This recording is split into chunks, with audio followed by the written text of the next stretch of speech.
జరిగినటువంటి సందర్భాలు లేవు, ఖచ్చితంగా విచారణకు ఎదుర్కొంటారని చెప్తున్నారు. మీరేమంటారు? ముందుగా ఏఎన్ఎన్ న్యూస్ ప్రేక్షకులకు, మీకు ప్యానల్ ఉన్న వారికి నమస్కారం. నమస్తే. ఒకటి, కేసీఆర్ అనే ఒక కౌబాయ్ ఇంజనీరు కట్టిన కాళేశ్వరం ఇప్పటిదాకా కాంగ్రెస్ వాళ్ళు మేము మా తప్పిదం లేదు, లేకపోతే అందులో ఏమి స్కామ్ జరగలేదు, లేకపోతే ఏమి మొత్తానికి కూలలేదు అనే రకంగా గతంలో టీఆర్ఎస్ బీఆర్ఎస్ వారు మాట్లాడినరు.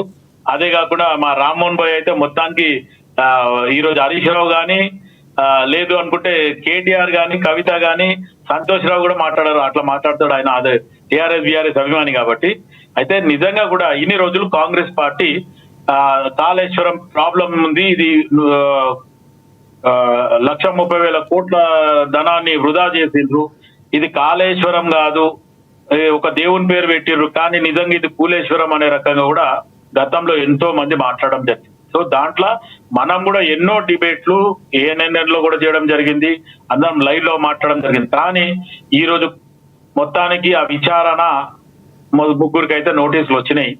గతంలో కేసీఆర్ గారికి నోటీస్ వస్తే నాకేంది ఇచ్చేదని చెప్పి డైరెక్ట్ ఆయన నోటీస్ కి రిప్లై ఇవ్వకుండా కోర్టుని ఆశ్రయించిండు.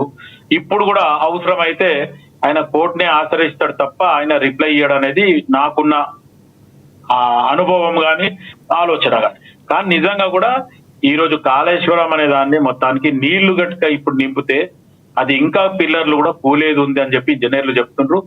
అంచెలంచెలుగా మొత్తం అందరినీ ఆడ పనిచేసిన వాళ్ళని, ఇంజనీర్లు అందరినీ తీసుకుంటారు. లాస్ట్ కు వచ్చింది ఎవరబ్బా అంటే కేసీఆర్, హరీష్ రావు, ఈటల రాజేందర్ ముగ్గురికి నోటీసులు వచ్చినాయి. ఇప్పుడు ఎవరు ముగ్గురు, ఈ ముగ్గురు ఏం చేస్తారు, లేకపోతే మూడు ముక్కల ఆటలాగా ఏమన్నా వేరే గేమ్ ఆడతారా అనేది చూడాలా రాజశేఖర్.